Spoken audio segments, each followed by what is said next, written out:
بہت سال پہلے ایک بڑا اور طاقتور سلطنت تھا۔ اس کا بادشاہ اپنے سخت فیصلوں کے لیے مشہور تھا، لیکن اس کے دربار میں ایک وزیر تھا جو صرف اللہ سے ڈرتا تھا۔ نام تھا سلیم۔ وہ ہمیشہ قرآن و حدیث کی روشنی میں فیصلے کرتا تھا۔ ایک دن دربار لگا ہوا تھا، تمام درباری بادشاہ کے انتظار میں تھے۔ تھوڑی ہی دیر میں بادشاہ تشریف لایا اور اپنے تخت پر بیٹھ گیا۔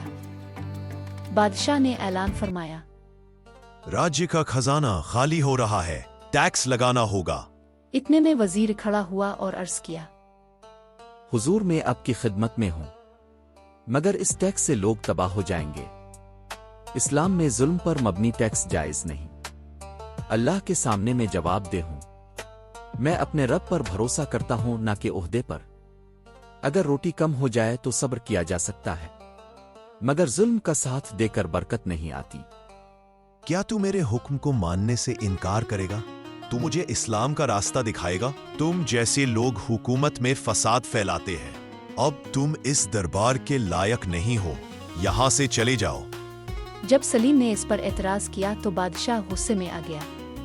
سب کے سامنے اس نے سلیم کو دربار سے نکال دیا۔ اب سلیم اکیلا تھا، مگر اس کا دل مطمئن تھا۔ دن گزرتے گئے،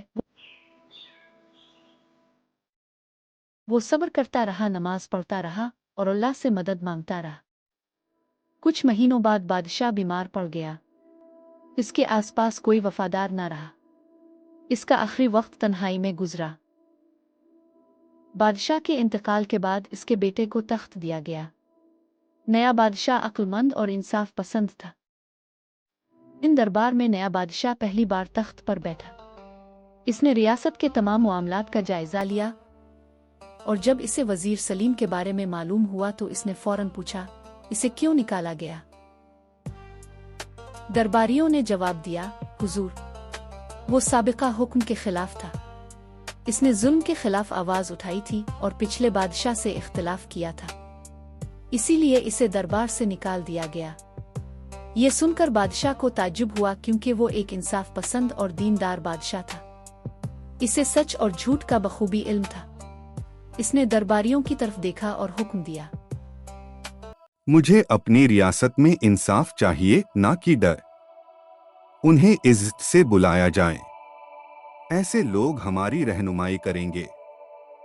وزیر سلیم کو دربار میں بلایا گیا۔ جیسے ہی وہ حاضر ہوا، درباری ایک دوسرے سے کہنے لگے، وہ دیکھو، وزیر صاحب واپس آ گئے۔ کہا تھا نہ، سچائی چھپتی نہیں، اب اللہ نے انہیں واپس بھیجا ہے۔ وزیر سلیم دربار میں آیا اور بادشاہ کو سلام کیا اور کہا، میں واپس آیا ہوں، لیکن صرف اب کے لیے نہیں، بلکہ اس امت کے لیے۔